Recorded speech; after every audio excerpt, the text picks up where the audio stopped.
Next 2-3 দিন এই একটা বুথ হয়ে গেছে, আর এই 4টে বুথ যেটা হবে এক বেলা করে পাকা বাড়ি বানিয়ে দেওয়া হবে। বাড়ি বাড়িতে জলের কানেকশন 3,000 টাকা করে প্রত্যেক মহিলাকে দেওয়া হবে। সরকার আগে মোদিজি জিতলে তবে বাড়ি পাবে, মোদিজি জিতলে তবে 3,000 টাকা পাবে। মমতা যদি আবার যেতে কিছুই পাবে না, বলে দিলাম তোমাদের। তোমার তো বয়স 30 বছর হয়ে যাবে, আশেপাশে আরো 5 বছর কিছু পাবে না। আজকে আমি এসেছি এগারাতে, নতুন এগারাতে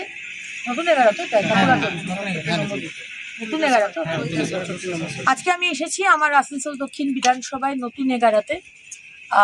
রুইদাস পাড়ায় আজকে পাড়ায় পাড়ায় দিদিভাই হলো। পাড়ায় পাড়ায় দিদিভাই 2021 সাল থেকে যবে থেকে বিধায়ক হয়েছি তারপর থেকে আমরা পাড়ায় পাড়ায় দিদিভাই শুরু করেছি এই কর্মসূচি।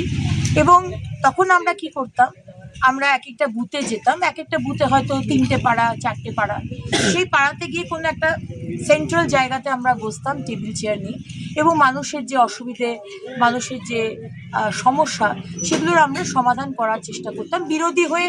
আপনি জানেন পশ্চিমবঙ্গে এই তৃণমূল সরকার কোনো স্পেস দেয় না, কোনো কাজ করতে দেয় না, কিন্তু তার মধ্যে যতটা নিজের ক্যাপাসিটি দলের থেকে যতটা পারবো আমরা সেটা সাহায্য করার চেষ্টা করতাম। এখন আমরা কি করেছি, এখন আমরা একটা জায়গায় না বসে আমরা এখন প্রতিটা পাড়াতে বাড়ি বাড়ি যাচ্ছি। কারণ মানুষকে তো বলার দরকার না, 15 বছর ধরে তৃণমূল কংগ্রেস পার্টি সরকার কিভাবে আপনাদেরকে ঠকালেন।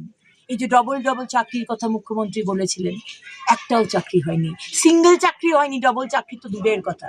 বাড়ির ছেলেমেয়েরা তারা আমাদের ছেড়ে দিয়ে অন্য রাজ্যে চলে গেছে, গুজরাট, মহারাষ্ট্র, রাজস্থান, উত্তরপ্রদেশ, তারা গিয়ে ওখানে চাকরি করছে।